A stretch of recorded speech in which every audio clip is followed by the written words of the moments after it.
On the day I was discharged, I took a seat opposite the psychiatrist and rattled through my story as best as I could. I brushed over the experience in broad strokes, no longer believing it was true, no longer interested in details. He didn't argue. Instead, he took out his little book to ruminate a while on the best drug for my condition and then wrote a prescription. Thousands of people everywhere function perfectly well with schizophrenia, so long as it doesn't go untreated, he said. Function? Is that what my life was now? He showed me 4 or 5 forms and asked me to sign next to the big X at various points. When the lights went out, I lay in bed and thought through each scene again. Had I been so wrong that I'd created a picture that wasn't there? The evidence was stacked against me and I had no proof, lying flat on my back and locked in a mental hospital. I'm still alive, I thought, still unharmed. This must be mental illness. All of it so cruel and so unforgiving, promising a world even if it was a nightmare but never coming through. And what of love? Ken seemed no more real than a picture on paper now. Yes, this must be mental illness. That night I ate dinner at the table in the main room.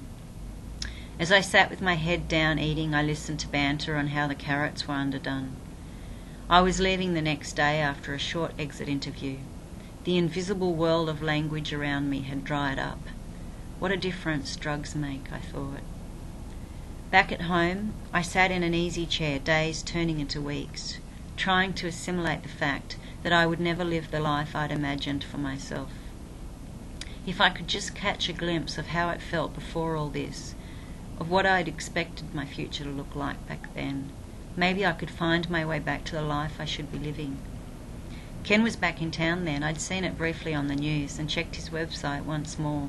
He was spending time with a young woman he'd met in a crowd, proof that it was all a terrible delusion. I didn't feel pain. I didn't feel much of anything. I was dubious of God, protective of my mental space and any God-like substance that might try to overrun it. I returned to church briefly, as if it might jog some memory of what it was like to believe. I went to bed early and woke up at dawn. I tried reading, but lost interest after a chapter. I watched television, but fell asleep halfway through the show. There was so much time to fill and no motivation to do anything. The drugs had side effects, so I stopped taking them. It was just after 10 p.m. and I was watching TV when it was interrupted for a news report. A plane had flown into one of the twin towers. I watched the footage again and again of the plane shooting into the side of the tower.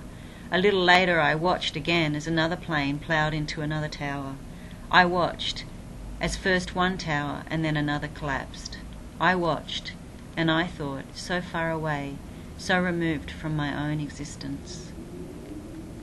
By Christmas of that year, I'd sent out numerous job applications for full-time work, completely focused on making a new life for myself, a quiet, self-sufficient life, finish my degree, maintain a secure job. Eventually, I might even buy a small place. No big plans, no love.